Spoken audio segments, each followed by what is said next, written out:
John Daly and the News, brought to you by the ABC Television News Department. Now, here is John Daly. The federal government today opened its critical legal drive to defeat the challenge of federal power by the state of Arkansas. As Washington moved through the courts to bring school integration to Little Rock, violence and threats of violence exploded again. In Nashville, Tennessee, a newly integrated school wrecked by dynamite. In Birmingham, Alabama, anti-integration demonstrations and threats of bombings. In Little Rock, Arkansas, the focus of conflict, no lessening of tensions, as Washington put the legal machinery into operation. Today, Arkansas's Governor Orval Faubus was served with a summons, a step toward obtaining an injunction restraining the governor from obstructing school integration with National Guard troops. Hearings on arguments for a preliminary injunction have been set for September 20th. For the picture story, we go to ABC affiliate KATV in Little Rock and reporter Oscar Oligood. The legal line has been drawn in the integration problem in Little Rock. Federal Judge Ronald N. Davies, moving with speed, issued an order instructing Governor Faubus and others to appear at a hearing on a request for an injunction to show cause why the federal court order of August 28th ordering integration at Little Rock High School was not carried out. U.S. District Court Clerk Grady Miller reads the order. Governor of the state of Arkansas, General Sherman T. Klinger, Adjutant General of the state of Arkansas, and Lieutenant Colonel Marion E. Johnson, Unit Commander of the Arkansas National Guard, are hereby added as and made parties defendant in this cause. Paragraph 2. Summons and a copy of said petition and of this order shall be served forthwith upon Governor Faubus, General Klinger, and Lieutenant Colonel Johnson, and upon the plaintiffs and the other defendants herein. Paragraph 3.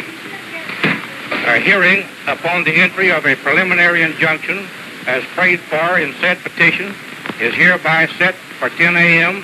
September 20th, 1957, or as soon thereafter as may be heard for the court, at room 436, Federal Building, Little Rock, Arkansas, dated September 10, 1957. Ronald N. Davies, United States District Judge, sitting by assignment. It was only a matter of 10 or 15 minutes after the order was read that U.S. Marshal Beale Kidd arrived at the governor's mansion with the summons. For the first time since the National Guards were placed around the mansion, the gates were open to a federal official.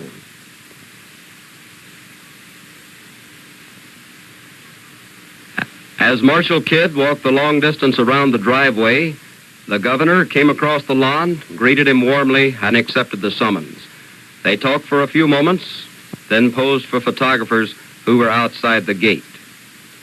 Governor Faubus again shook hands with Mr. Kidd, and the meeting was over.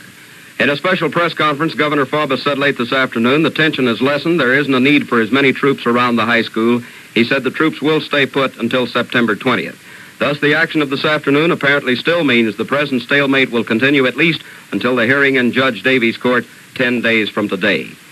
ABC reporter Bob Lodge has the picture story outside the high school in North Little Rock.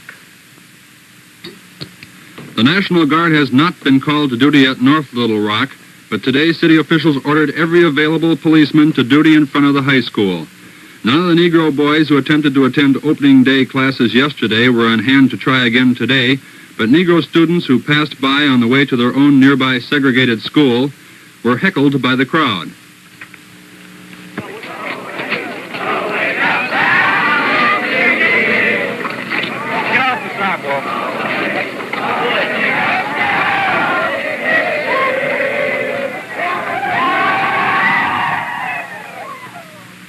The officer in charge explained his orders to ABC's John Secondari.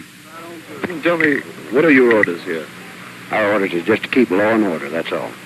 Well, suppose a group of Negro students tried to gain admittance. Would you keep them out? No, sir. The only thing we're out here for is just to keep peace. That's all. You'd allow them through the lines? The only way we would take a step in case of violence and trouble. That's all. But would you escort them into the school so they could go to the... We're just out here in the street to keep law and order, that's all. Meanwhile, a crowd estimated at only 50 to 100 persons appeared at Central High School across the Arkansas River in Little Rock. No Negro students appeared as National Guardsmen continued to ring the school. Now back to John Daly in New York. In Nashville, Tennessee, growing tension tonight following the early morning destruction of a grade school by dynamite. Nashville police clamping down hard today arrested 24 persons, among them Northern segregationist John Casper. Casper was charged with making inflammatory statements at a series of rallies last night. Reporter Bob Fleming has the picture story from Nashville. Dynamite devastated the Hattie Cotton grade school at Nashville shortly after midnight. The $500,000 school, 3 years old, was one of 6 in Nashville to receive Negro pupils yesterday. There was only 1 enrolled at this school. All classroom areas were shattered by the tremendous blast. Rooms where 390 children began classes yesterday. There had been no disorder over integration that here involved 1 Negro girl in the first grade.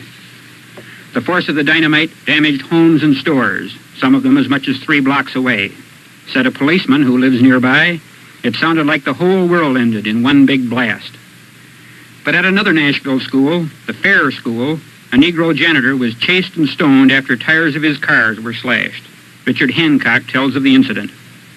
As I started to leave, I say around 4:30 or 5 o'clock, I came out and I forgot my flag it's a regular United States flag that I put up every morning quite naturally at all schools. And I went back to take the flag down. And then in the meantime, when I got the flag down and I went, carried it inside the building, I came out and I got in my car and I had a flat tire. And I pulled around the corner and I stopped and I got out and went back in the building to call for service. Well, I didn't get to service, and so I decided I would walk. So as I went out the back door, about 10 or 12 men started hollering and whistling, and they started throwing rocks at me. And so I started to run, and I ran on across the vacant campus here to the 4th Avenue. At the Fair School, no violence today. Police were there to maintain order, so those who desired could go to school, but attendance was way down. In the auditorium and in the lower grades, rows of empty chairs. Many parents had decided to keep their children at home. Police set up barricades a block away from each school, permitted only pupils or parents with children to pass. This afternoon, Nashville police were issued tear gas and riot guns as Nashville waited to see what would happen next. And now back to John Daly in New York. Birmingham, Alabama. No violence, but continuing tension today. One incident only. A bomb reported at a white high school. Students were evacuated, then returned 40 minutes later when no explosive was found. The school is the same high school at which an angry mob beat back the Reverend F.L. Shuttlesworth yesterday. Reverend Shuttlesworth was attempting to enroll 4 Negro children in the school. After this beating, the Negro leader announced he would be back today to renew his efforts. This morning, though, Reverend Shuttlesworth was confined to bed under a doctor's care. More than 100 students stayed away from school, demonstrating and yelling. Anyone trying to enter the school area had to prove to police that he had business there. From his bed, the Reverend Shuttlesworth had a statement for our cameras. God wanted me to bear a few scars on my body for this, because the steps of any good man are ordered by the Lord. This is a religious struggle. This is a holy struggle, and I trust that no Negro will harm any white man as a result of what happened today, that we will continue to pray, but I must say that our white brethren must learn to conduct themselves in the struggle, at least as peacefully and as Christianly as we will. One New York dateline, the stock market declines for the 5th consecutive day, with the slump today producing losses of more than $2. Missiles, the Middle East, and the United Nations. A closer look at this phase of the news in just a moment.